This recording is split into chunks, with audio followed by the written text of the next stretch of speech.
Tiistai 7. päivä toukokuuta. Täällä ollaan. Mä en meinannut saada nukuttua viime yönä, niin nyt on vähän pökkeröinen olo, mutta eiköhän se tästä taas lähde liikenteeseen.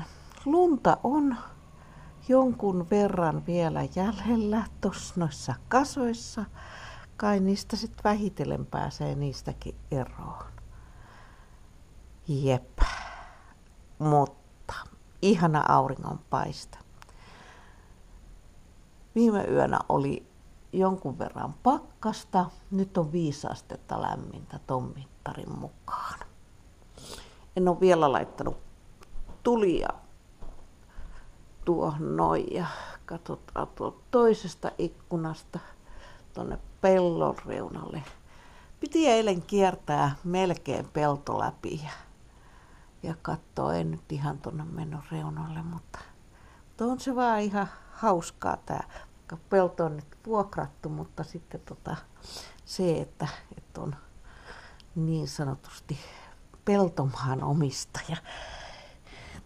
Se on aika, mä pidän siitä ajatuksesta, että jossain mielessä on tässä maataloudessa kiinni, koska aina on ollut metsätaloudessa.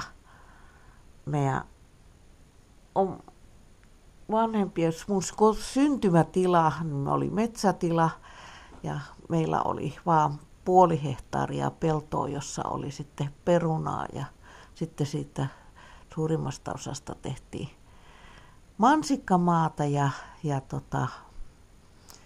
se on semmoista tosi pientä viljelyä, mutta siis nyt tässä on niin kuin 2,33 peltomaata.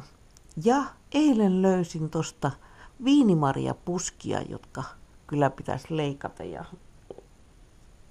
mutta mä luulen, että täällä ei ole mitään hyötykasveja jäljellä tai ollut, niin, mutta löytyyhän niitä sellaisia kuitenkin.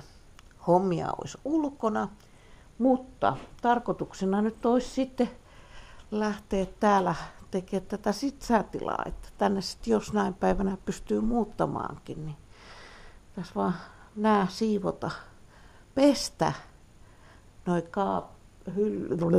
seinät, patterit, siirtää noi tonne toiseen nurkkaan, jotta sitten saa ton pestyä ja sitten lähtee sinne kirjahyllyä kokoamaan.